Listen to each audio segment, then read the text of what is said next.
Сайн байцгаана уу? Манай дараагийн дугаар ороход бэлэн болсон байна. Энэ удаагийнхаа дугаараар та бүхэндээ хүний эд хөрөнгөний шунал ихтвэл ямар аимшигтай үр дүнд хүргэж болдог талаар нэгэн босон явдлыг ярьж өгөхөөр бэлдсэн байгаа. За ингээд хэрэг ярьж эхэлцгээе. Голум Мундан 1935 оны 8 дугаар сарын 10-нд Энтэг улсын Гүшүрат гэх хотод нэгэн дундаж амьдралтай айлын хүү болон мэдлсэн. Тэрээр Энтэг улсынхаа анагаахын сургуульд эмч болохоор сурч эхэлсэн ч Голум маш гоц ухаантай сайн сурагч байснаас гадна маш олон судалгаа шинжилгээний ажлуудыг бие даан хийж байсан нь Америкийн нэгдсэн улсын томоохон анагаахын сургуулиудын хараанд өртөн нэр хүнд бүхий сургуулиудаас түүнийг Америкт тэтгэлэгтэйгээр сурвалжуулах хүсэлтэй байгаагаа мэдгдсэн. Ингээд Голум Энтэх улсыг орхиж Америкт ирэн Пенсильвания мужийн нэгэн томоохон анагаах ухааны коллежид суралцаж эхэлдэг. Коллежид суралцаж байх явцдаа Голум анхныхаа их нэртэй танилцсан удалгүй хурмаа хийсэн ба коллежид байх үедээ дадлаг хийж байсан Mercer County-д ажилд орсон. Mercer County нь Пенсильвания мужийн Шерн гэх жижиг хотод байрладаг ба Голум ажилласаа болон тэрхүү жижиг хот руу нөхөд эхнэр нь бол таатай хүлээж аваагүй. Яг үүнээс ч болсон юм уу эсвэл өөр ямар нэг шалтгаан байсан юм уу сайн мэдэхгүй байна. Гэхдээ ямар ч тач Шернд нүүжчихэд удалгүй Голум анхныхаа эхнэрээсээ салсан байт юм байлаа. 1979 онд Голум гэмтэл сонгох судлалын болон мэс заслын хоёр эмч найзтайгаа хамтран нэг баг болж төвлөрсөн эрүүл мэндийн төвийг Пенсильваниад байдаг Hermitage хотод нээсэн. Эрүүл мэндийн төвөө нээсэн тэрхүү жилдээ 1979 онд Голум Donna Smalls гэх эмэгтэйтэй танилцсан. Donna Smalls-ийн хувьд Голумаас 24 насаар дүү байсан бөгөөд Голумтай танилцахдаа ердөө л ахлах сургуулаа төгсөөд удаагүй 20 настай охин байсан бол энэ үед Голум 44 настай байсан. Эргэн тойрных нь хүмүүс хэлэхдээ Donna маш сайхан гэр бүл төссөн гэдэг. Тэр 3 эгчтэй байсан ба түүний аав нь нөхдөөсдөө маш их хайртай, халамжтай, сайн аав байсан. Donnaгийн ээж аав хоёр ч хоорондоо маш сайхан харилцаатай, яг л дөнгөж үерхэж эхэлсэн хосуучиг харилцаа нь ямагт гоёороо байдаг байсан гэдэг. Donnaгийн гэр бүлийнхэн хоорондоо маш эвтэй найртай, халуун дулаан уур амьсгалтай байсан нь охтуудад нь ч нөлөөлж эгчдүүс хоорондоо том болоод яг л аав шиг эрэгтэйтэй учирч аав ээж хоёр шиг амьдрах тухайгаа ярилцдаг байсан гэдэг. За Donnaгийн хувьд түүний үнэн сэтгэлээс хүсдэг нэг зүйл нь аавдаа бахархуулахаар амжилтанд хүрэх байсан. Тийм ч учраас Donna багаасаа маш нийгмийн идэвхтэй, сурлах сайтай хүүхэд байсан ба ахлах сургууль байхдаа хөгжөөн тэмцэгчдийн багийн ахлагч байсан бөгөөд сургуультай бүхэл зүйлээрээ алтартай хөөрхөн охин байсан гэдэг. Donna ахлах сургуулаа төгсөөд яг юу хийхийг хүсч мөрөөдөж байгаагаа сайн мэдэхгүй байсан учраас шийдвэрээ гаргатлаа сургуульд орохоо түр хойшлуулан нэгэн жижигхэн компанид ажиллаж байх үедээ Голумтай танилцсан. Голум бараг анхны харцаар л өөрөөсөө 24 насаар дүү Donnад дууралчихсан гэж хэлж болно. Голум Donnад өөртөө хамт болцоонд явахыг хэд хэдэн удаа санал болгосон ч Donna бол Голумд байнга татгалцсан хариу өгдөг байсан. Гэхдээ Голум бууж өгөөгүй өөрийг нь тоохгүй байгаа Donnад тэрээр үнэтэй бэлгэнүүдийг ар араас нь авч өгч эхэлсэн. Энэ үнэтэй бэлгэнүүдийнх нь нэг нь Голумын Donnад авч өгсөн машин. Ингээд Голум хичээсээр эцэст нь Donnаг болцоонд авч гарan энэ өдрөөс хойш тэд болцож эхлэн хосууд болцгоосон. Голумын хувьд өөрийнхөө хувийн бизнесийг эхлүүлж тэр нь ч амжилттай байж тэр хэрээр маш их ашиг олох болсон учраас Donnaтай уулзрахдаа маш тансаг том хаустай, үнэтэй машин ундаг, үнэтэй брендийн хувцснууд өмсдөг, ганган чамин үн тэтлэлүүд хэрэгэлдэг байсан ч үүнийхээ хажуугаар тэрээр олж байгаа мөнгөө ганцхан өөртөө зарцуулдаггүй бөгөөд сайн үлсийн аянд их хэмжээний мөнгө хандуулдаг, мөн сурлах сайтайч ар гэрийн боломж болцоогүй байдлаасаа болон их сургууль суралцаж чадахгүй байгаа оюутнуудын төлбөрийг төлж өгдөг байсан. Үүнээс гадна өөрийнх нь эмнэлэгт ирж байгаа эрүүл мэндийн даатгалгүй, үнэхээр эмнэлгийн төлбөрөө төлөх боломжгүй хүмүүст үнэхүү эрүүл мэндийн үзлэг хийж шаардлагатай тохиолдолд эмнэлгийнхаа зүгээс үн төлбөргүй эмчилгээнд ч явуулдаг байсан. Голум энтгэх төрж өссөн учраас тэрээр ихэнх энтгэх хүмүүсийн адилаар муслим шашинтай, мөн хотынхоо муслим шашинтай хүмүүсийн дунд нэлээд алдартай, олон танигдсан хүн болгоноор хөндлүүлсэн тийм нэгэн байсан юм байлээ. Зарим тохиолдолд Голум өөрийнхөө эрсдэл өндөртэй өвчтнүүдэд гар утасныхаа дугаарыг өгдөг байсан бөгөөд хизээч хамаагүй тусламж хэрэгтэй үедээ залгаж байхыг сануулдаг. Тийм сайхан сэтгэлтэй хүн байсан гэж хэлж болно. За Donna Голум хоёр болцож байгаа дуудлаггүй Голумын гэрт Donna нүүж очсон. Эргэн тойрных нь хүмүүс Donna Голумын мөнгө эд хөрөнгөнд болж түүнтэй хамт байх болсон гэж ард урдуур нь ярьдаг байсан. Учир нь Donna Голумтай үерхэж эхлээд 3 их сургууль төгсөж 2 бакалавр болон 1 магистрийн зэрэгтэй болсон ба энэхүү бүх зардал сургалтын төлбөрүүдийг Голум төлсөн байдаг. Гэхдээ Donnaгийн дотны найзуудын хэлж байгаагаар тэд Donnаг үнэхээр л Голум дурлцсан байсан гэдэг. Хосууд хамт байхдаа маш их жаргалтай байдаг байснаас гадна хоорондоо баарг л муудалцдаггүй, нэг нэгнээ маш их хүндэлдэг, сайхан харилцаатай байсан. Ингээд 10 жил болцсон хамт амьдарсныхаа дараа 1990 онд Голум Donna хоёр хурмаа хийсэн. Гэрлэлтийнхаа дараа Donna Sharon Health System гэх эмнэлэгт цовилгчаар ажилд орсон бол Gollum өөрийнхөө эмнэлэгт эмчээ хийсээр л байсан. Удалгүй Gollum-ийн зээдүү 14 настай Ferret Munda Америкт суралцахаар энэтхэг улсаас ирсэн ба Donna Gollum хоёр ч Munda-г гэртээ маш найрсгаар өгтөж аван хамт амьдрахаар болдог. Munda-гийн хувьд ах Gollum-ыгаа маш их хүндэлж биширдэг байсан тул яг л түүнтэй адилхан хүн болохыг хүсч ахлах сургуулаа төгсөөд анагаахын сургуульд орон эмчээр суралцаж эхлэх төлөвлөгөөтэй Америкт ирсэн нь. Donna Gollum хоёр дүүрсийн хүүхдүүд байгаагүй учраас Gollum Munda-г яг л өөрийн төрсөн хүн шиг бодож хайрладаг байсан. 1998 оны 10 дугаар сард Donna-гийн аав Ross Mouse харуултын улмааснаас барсан бөгөөд энэ бүхэн мэдээж Donna-д ямар аимшигтай хүн дээр туссан гэдг нь ойлгомжтой. Түүний найзууд хэлэхдээ аавынх нь өхөл түүний амьдралыг тэр чигээр нь өөрчилсөн.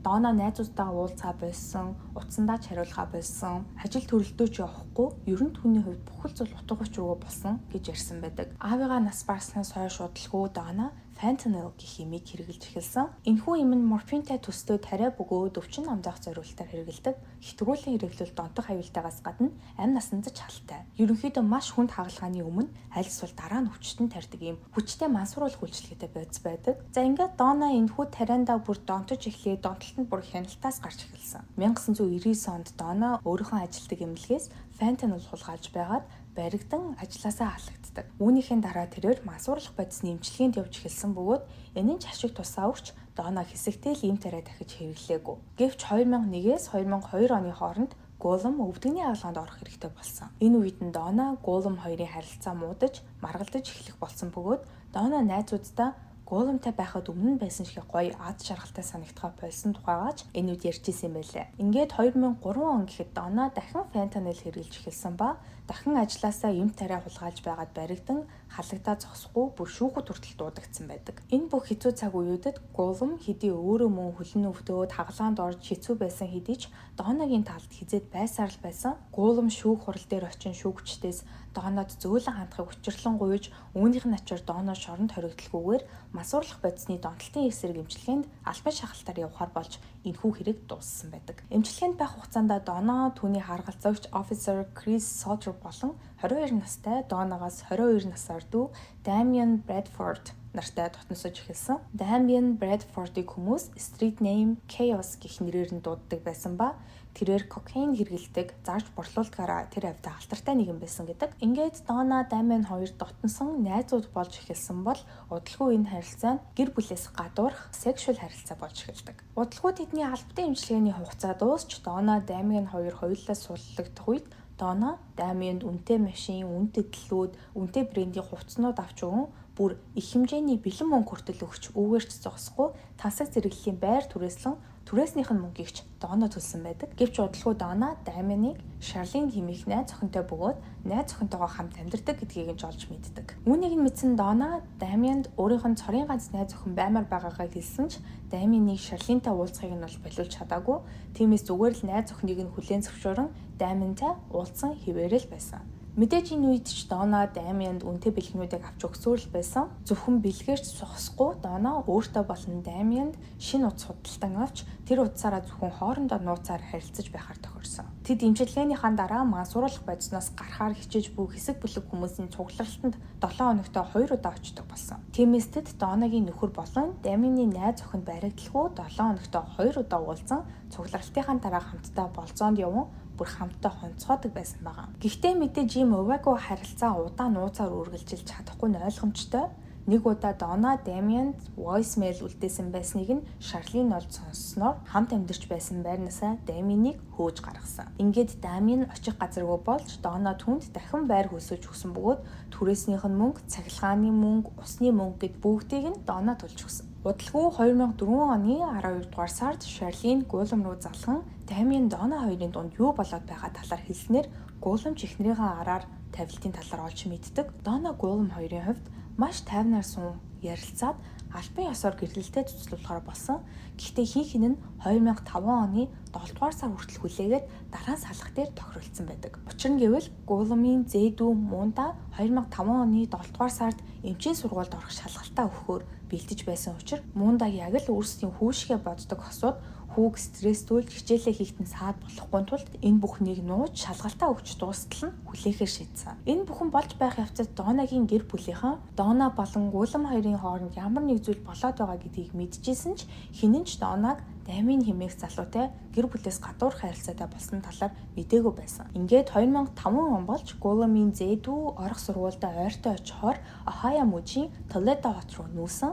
Муундаг дөнгөж нүүжчод удаагүй байхад Дона мундаа руу залхан хинэн мэддэхгүй хэсэг бүлэг хүмүүс Гулам руу залхан сүрдүүлсэн бөгөөд Гуламыг энэ нь маш их айлгсан талаар ярьсан байдаг. 2005 оны 5 дугаар сард Гулам Толедо руу мундаа дээр зочилж очихоор төлөвлөж байсан ба үүнийгээ ажлынхандаа хэлэхэд бүгд л түүнд санаа зовон болгоомжтой байхыг сануулсан. Учир нь энэ жижиг хот бол гинт хэрэг гардаг гэдгээрээ маш алдартай тийм хот байд юм бэлээ. Дона албатай эмчилгээнд явж байхдаа өөрийнх нь харгалзагч байсан Officer Christ дотн сууж найзууд болсон гэж өмнө нь дурдж байсны дагуу тэр хоёрын нөхөрлөл энэ үед ч үргэлжилжсэн. Дона энэ үед Гуламтай хамт тэр жижиг хот руу явахдаа баг зэрэг айж байгааж муунда дээр очин түүний ганцаараа дагуу байгаа эсхийг харахыг хүсэж байгаа тухайга найз Кристтэй ярьжсэн. Яагаад Дона тэрхүү хот руу явахаас айгаад мөн Гуламын эргэн тойрных нь хүмүүс түүнд санаа зовоод байсан бэ гэвэл Гулам ер нь төрөвчөндөө маш их хэмжээний бэлэн мөнгө авч явдаг. Тиймээс хин нэгэн муу хүн түүнийг хаа нэг газар тэр тусмаа гинт хэрэг дээрэм ихтэй тийм газар төрөвчөндөө их хэмжээний бэлэн мөнгөтэй явж байгааг хараад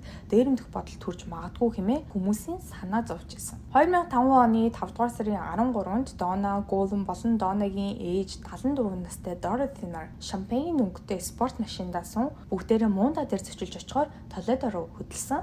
Гуламын амьдрах газарт очиход тэд ердөө л 3 цаг 30 минут зарцуулахаар тийм ойрхон.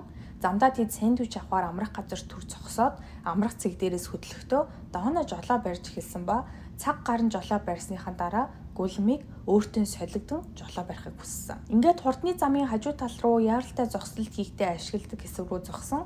Солигдохоор буух үед яг ард нь нэгэн машин ирж зогсон. Дотроос нь нэгэн буутай залуу гарч ирээд шууд Гулам руу алхан ирж төрөвчөө өгөхийг шаардсан. Энэ үед Гуламын төрөвч Донод явж исэн ба Дона түүнийг Гуламд өгөн харин Гулам өнөөх залууд төрөвчөө өгсөн хэдийч залуу төрөвчийг нь авчхаад юу ч хэлэлгүй чамархай тус газар нь буудчихад хар өнгийн ван машиндаа суугаад яваад өгдөг. Мэдээж Дона болон Донагийн ээж хоёр энэ үед бүр шоконд орон юу болоод өнгөрсөн талаар сайн ойлгоогүй ч ямар ч байсан түргэн тусламж дуудах хэрэгтэй гэд 911 руу залгасан. 911-ийн операторч Донагийн юу яриад байгааг сайн ойлгоогүй тэрээр маш их сандарчихсан, урд тонин оруулаад маш олон зүйлсийн талаар яриад байсан ба 911-ийн ажилтны ганц ойлгосон зүйл нь маш их цус байгаа талаар л ойлгосон байгаа. Ингээд шуурхай албаныхан хэргийн газар очих үед Дона цуснд будагдчихсан хэвтэж байгаа Гуламд анхны тусламж үзүүлэхээр оролдсон тийм л амьсгал хийжсэн. Дона өөрөө ч тэр чигтээ цуснд будагдчихсан байсан ба түрүүн тусламжийнхан Гуламд туслалцаа үзүүлэхээр Донаг холдуулж харин цагдаагийн ажилчид яг юу болсон талаар Донагаас болон Донагийн ээжээс мэдүүлэг авч ирсэн. Дона хэлэхдээ бид сандвич авахар амрах цэг дээр зогсон. Гулам төрөвчөө гаргаж ирэн бэлэн мөнгөөр тооцоогоо хийгээд хөдөлсөн. Гулам надтай солигдсон жолоо барихаар замын хажуу руу төр зогсоод бид хоёр машинаасаа бууж ирэх үед яг бидний артал нэгэн хар өнгийн ван ирж зогсоод дотроос нь 165 см орчим өндөртэй нэгэн залуу буута бууж ирэн Гулам руу төрөвчөө өгөхийг шаардсан орилж эхэлсэн. Гулам төрөвчөө залууд өгсөн боловч тэр түүнийг буутчихад машиндаа суугаад яваад өгсөн. Би хитрхи их ажигсан байснаасаа болоод түүний царайг бол сайн санахгүй байна. Гэхдээ тэр бүхэлдээ харах хувцастай бас их түрмгийн хоолойтой байсныг санаж байна. Магадгүй тэр залуу биднийг амрах цэг дээр хараад Гуламыг төрөвчөндөө их хэмжээний бэлэн мөнгөтэй байгааг анзаарсан байх. Тэгээд дээрэмдэхээр дагаж эхэлсэн байх гэж хэлдэг. Цагдаагийн ажилчид Дона болон түүний ээжээс мэдүүлэг авахд нэлээд хүндрэлтэй байсан. Учир нь тэр хоёр хоёулаа бүр чичрээд сандраад ярьж байгаа зүйлээ наан цаана нь оруулаад байсан. Мөрдөгчид эхэндээ үүнийг зүгээр л нэг дээрмийн хэрэг, буруу эргээд хүү амны хэрэг болсон байна гэж бодсон боловч нэг маш том асуулт ямар ч хариултгүй үлдээд байсан нь энэ нь үнэхээр л дээрмийн хэрэг байсан юм бол яагаад төрөвчийг нь аваад л яваад өгөхийн оронд гэгээн цагаан өдөр 2-2 гэрчийн өмнө хүний амь насыг хөнөөж өөрөөгөө ч эрсдэлд оруулна гэж. Үүнээс гадна Донагийн найз Officer Christ энэ нь бас л сэжигтэй санагдчихсэн. Учир нь Дона явахынхаа өмнө Крист Голумын аюулгүй байдалд санаа зовж байгаагаа ярьжсэн шүү дээ. Энэ Крист яг л Дона явахаасаа ч өмнө ямар нэг зүйл болно гэдгийг мэдчихсэн мэт санагдсан. Ингээд болсон бүх үйл явдлыг хараад үзвэл зүгээр нэг мөнгө дээрэмдэх зорилготой дээрэмчин байсан гэж үзэхэд арай л авцалдаагүй байсан тул мөрдөгчд энэхүү хэргийг зүгээр дээрмийн хэрэг гэд орхилгүй цааш нь илүү нэгт судалж үзэхээр шийддэг. Цагдаагийн ажилчид хэрэг гардаг өдрийн ойр орчмын хяналтын камеруудыг шалгаж үзээд Голум Дона болон Донагийн ээж хамтдаа Ohioгийн нэгэн постоор 5 цаг 9 минутанд өнгөрч яваа нь бичигдсэн байсан бол яг тэдний ард өөр нэгэн машин дагаж яваа нь бас бичигдэж үлдсэн байсан. Яг тэдний ард явж исэн машин буцаад постоор 6 цаг 34 минутанд буюу Дона 911 рүү дуудлага өгсөний дараахан гарч яваа нь мөн бичигдүүлсэн байсан. Мөн өөр нэгэн нууц гэрч мөрдөгчдөд Дона болон Дамиан нарын гэр бүлээс гадуур харилцааны тухай хэлсэн бөгөөд мөрдөгчд үүнийг нь шалгаж үзэхэд Дона өглөөнөөс авахуулаад орой болтол Дамиан руу юу гэж байгаа талаараа болон өдөр нь хэрхэн өнгөрч байгаа талаар нэгнийггүй бичиж явуулдаг нь илэрсэн. Энэ бүх зүйл дээр үндэслэн мөрдөгчд Дамианы гэрт нэгжлэг хийх зөвшөөрөл аван нэгжлэг хийж үзэх үедээ Дамианы 2 гар утсыг мөн шалгаж хийсэн дуудлага болон текст мессеж мөн утсан газрын байршлуудыг шалгаж үзэхэд хэрэг гардаг өдөр буюу 2015 оны 5 дугаар сарын 13-нд Дона болон Дамиан нар хоёул өглөө эрт гэрээсээ гарцгаан дундаа уулзаад буцаад хоёр тийш салан гэртээ харьцаасан байсан. Үүнийхээ дараа Дамиан гэрээсээ гарan Дона, Голум хоёрын гэрийн ойролцоо очисон бөгөөд энэ үед Донагаас Дамианд би одоо гарч уух зүйл авчхаад бид хэд эндээс хөдлөх гэж байна.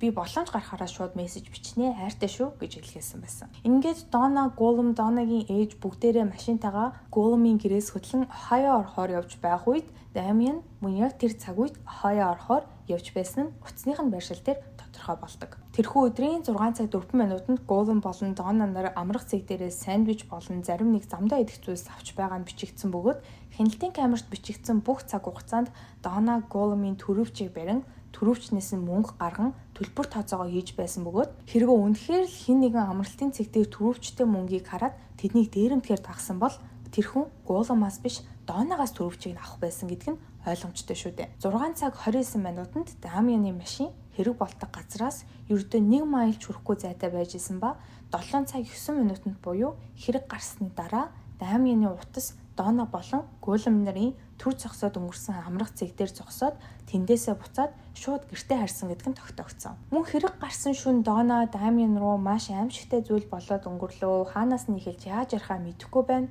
Магадгүй дараа энэ тухтай ярилцгаая хэмээн мессеж бичсэн байсныг нь ч мөрдөгчөд олсон. Хэрэг гардаг өдөр Дамиан болон Дона нар хоорондоо 23 удаа холбоо барьсан байсан ба 15 удаад нь мессеж бичилсэн, үлдсэн 8 удаад нь даандаа дуудлага хийсэн байсан. Үүгээр ч зогсохгүй Голумын дээрэмдүүлсэн төрөвч бичиг баримтынхаа хамтаар Ohioогоос Pennsylvania явах замд газраас хаягдсан байдалтай олдсон ба энэ нь мөн Дамианы Ohioогоос гэрлүүгээ явсан зам байж таардаг. Мөн мөрдөгчд нэг чухал зүйл олсон нь эрхийн газар дээрээс 8 мм-тэй бууны сум олдсон. За өмнө нь хэлсэнчлэн энэ үед Дона, Голум хоёр айл хэдийн салах тухайгаа ярилцчихсан байсан шүү дээ. Мөргөлийн хавцад мэдүүлэг өгсөн зарим хүмүүс тэдний энэ ярианы талаар мэдчихсэн бөгөөд мөрдөгчд шалгаад үзэх үед Дона, Голум хоёр анх гэрлэх үедээ Дона Prenuptial Agreement дээр гарын үсгээ зурсан болохыг олж мэддэг. Хосууд гэрлэлтэд цуцлуулах үед ихэнх тохиолдолд хөрөнгөө 50-50% нь хувааж авдаг бол Prenuptial Agreement нь хосууд салах үед хэн нь хэр их хэмжээний хөрөнгө авах талаар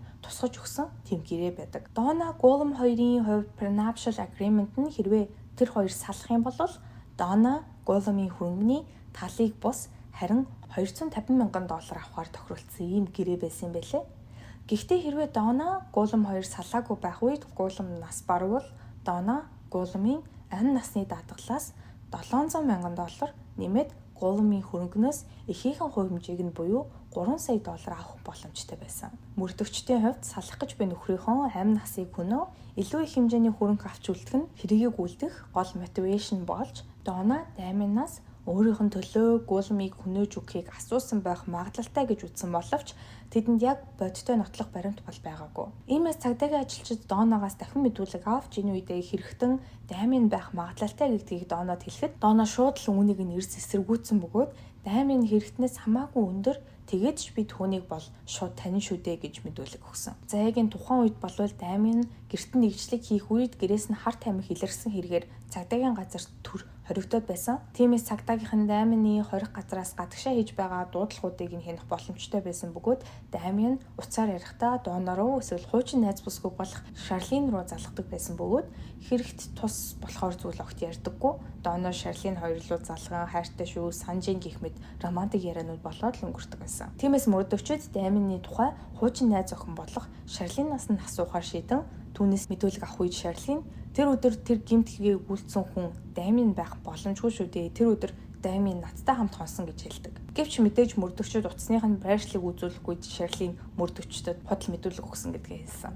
За ингээд бүх нотлох баримтууд Дона болон Дамиан нарлуу чиглэсэн хэдий ч яг баттай нотлох баримт олдохгүй байж идэл Дамиан шүүхтэй тохиролцохыг хүсч ялаа өнгөрүүлэхээр хэрэгээ өөрөө хүлээсэн. Дона Дамиан хоёрын төлөвлөгөө юу байсан бэ? Хэрэг гардаг өдөр яг юу болсон бэ? Голум Дона Дамиан хоёрын харилцааны талаар олж мэдээд Голум Дона хоёр салхаар ярилцаж байх үедээ Голум Донаг үлдсэн амьдралынхаа туршид ч гэсэн мөнгөнд санаа зовохгүй амьдраасаа гэж хүсэж байгаагаа илэрхийлэн prenuptial agreement дээрх $250,000 ч биш $1 сая Донод өгөөд сална гэдгээ хэлсэн. Харин Дона нүүрэн дээрээ Голумд талархаж байгаа мэт царайсан боловч яг үүндээ энэ нь түүнд хангалттай байгаагүй. Тэрээр Дамиан дээр явж очин Голумыг нийлж хөнөөгөөд бүх хөрөнгийг нь авцгаая гэхэд Дамиан эхлээд татгалцсан. Тэрээр хэлэхдээ $1 сая гэдэг чинь хангалттай их мөнгө шүү дээ. Хангалттай их мөнгө өгч байхад нь хүний амь нас хөнөх шаардлага байхгүй. Зүгээр л тэр $1 сая нь аваад хамт амьдарцгаая гэхэд Дона уурлан өөрт нь $1 сая гэдэг хангалтгүй байна гэдгээ илэрхийлсэн бөгөөд хэрвээ Голумыг хөнөөх юм бол Дамианд Голумын хөрөнгөний талыг нь өгнө гэж амласнаар энэ хоёр төлөвлөгөөгөө боловсруулж эхэлсэн. Эхэндээ зүгээр л Голумыг ажлаа таран гэртээ ирж явах замдаа дээрэмдүүлсэн мэт буудаад хөнөөе гэж ярилцж байснаа хуршууд нь харах юм бол Дамианыг бариад өгч магадгүй юм байна гэж бодоод хөл хөдөлгөөн ихтэй танихгүй хүмүүс ихтэй газар байвал Дона гимгүүг батлах гэрчүүд олон байхаас гадна Дамианыг хинч дүрсэл хийж өгч чадахгүй ердөө л дээрэмдэх гэж байгаад хүний амнаас хөнөөч гсэн эзэн нь олдоогүй хэрэг болно гэж төлөвлөн Талента руу явах энэ үед энэ бүхнээ үлдэхээр тохиролцсон. Мөн тэд мөрдөгчид текст мессежийг нь шалгаж үзхийг мэдчихсэн учраас төлөвлөгөөнийхэн тухай ярихдаа зөвхөн дуудлага гэж ярьдаг байсан. Донагийн ээжийн хувьд бол юу ч мэдээгүй зүгээр л болсон явдлын тухай мөрдөгчдөд гэрчийн хуваар мэдүүлэг өгч энэ нь Донаг бүрэл буруугүй харагдуулна гэсэн төлөвлөгөөн байсан тул 74 настай ээжээгээ зоригтойгоор хамт авч явсан энэ бүх аимшигтай зүйлсийнхаа гэрч болгосон байна. Хэрэг гардаг өглөө Дамиан Дона хоёр уулзсан гэж өмнө нь хэлсэндээ энэ үед Дона газрын зураг өгсөн бөгөөд газрын зураг дээр хаана яаж зогсох аль замаар явах гэд бүгдийг нь Дамиан тайлбарлаж өгөөд салцгаасан. Үүний дараа Дамиан гэртээ очиод хувцас сольж өмсөөд тэдний араас гарсан нь энэ байсан бөгөөд Донагийн удахгүй гарлаа хайртай шүү гэж бичсэн нь гэрээсээ гарч байгаагаа тохио болгон хэлсэн мессеж байсан гэсэн үг. Ингээд тэд хөдөлж араас нь Дамианч бас дагаж явсан ба тэднийг амралтын цэг дээр зогсон сандвич авч байх үед Дамиан машин дотроо хараад сууж байсан. Амралтын цэг дээрээс хөдлөхдөө Донагийн машин байрыг гисэн нь тэдний төлөвлөгөөний нэг хэсэг байсан бөгөөд Дона машин барьж байж тэд яг төлөвлөсөн газараа зогсож чадна шүү дээ. Ингээд Донач төлөвлөсөн газараа зогсож ард нь дагаж явсан Дамианч мөн зогсон машинаасаа бууж ирээд Голумын төрөвчийг аван толгой тус газар нь буудан хөнөөгөөд буцаад машинаа суугаад явсан. Хэрэг гарсны дараа Дона Дамиан хоёр өмнө нь уулздаг байсан шигээ ойрхон уулзалтаагүй 12 сард Крисмсийн үеэр Дамиан Донагийн гэрт очин хэд хонсон бөгөөд явхад нь Дона Дамиан бэлэн мөнгө болон хит хитэн Луи Тоны цүнхтнүүд бэлгэлсэн байдаг. Дамиан хэрэгөө өөрөө хүлээснийхаа дараа цагдаагийнханд ярьсан бүх зүйл нь үнэн баттай болохыг нотлохын тулд өөрийнхөө хэрэг үйлдсэн зэвсгийг хаана нууснаа олж өгсөн. Мэдээж энэ нь өмнө нь дуртажсэнчлэн яг л 8 мм-ийн сум ордог буу байсан. Ингээд шүүх хурал эхэлж шүүхтэй тохиролцсон Дамиан 17 жил 6 сарын 20 хэл авсан болвол 2007 оны 7 дугаар сарын 6-нд Донагийн шүүх хурал болж хүний амнаас хөнөөлөх өөр хүн хөсөлсөн. Энэ нь хүний амь таст хүрсэн тул буруутай хэмээн тогтоогдож насаараа хоригдохлоор шийтгүүлсэн. 2020 оны 12 дугаар сард 15 жил шоронд ялаа эдснийхаа дараа Дамиан судлагдсан боловч 2022 оны 7 дугаар сарын 29-нд буюу ердөө сарын өмнө нэгэн супермаркетын урд буута нэгэн залуу хүмүүсийг айлхан сүрдүүлж байгаа талаар цагдаагийн ажилчид дуудлага аван очих үед энэ нь Дамиан байсан бөгөөд цагдаагийн ажилчид ирэх үед Дамиан галны нэгэн цагдаагийн хүлээг онж шархтуулсан юм байлээ. Яг одоогийн байдлаар бол Дамиан буцаа шорондоо орчихсон дахин шүүх хурлаа хүлээгээд сууж байгаа юм байна. За ингээд нэг аимшигтай шунлаасаа болж хүний амь насанд хүртэл хүрсэн ийм харамсалтай хэрэг байна. Миний оруулдаг бичлэг таалагддаг бол лайка дараарай, subscribe дараарай. Хажууд нь байгаа хонхон дээр дарах юм бол намайг шинэ бичлэг хийх болгонд та бүхэнд notification очих болно шүү. Энэ хэргийн тухай өөрийн хувийн бодлоо доор comment хэсэгт бичиж үлдээгээрэй. Манай сувагт дараагийн 2-7 хоногтой бичлэг орохгүй байх. Ингээд 2-7 хоногийн дараа уулзлаа. Түр баярлалаа.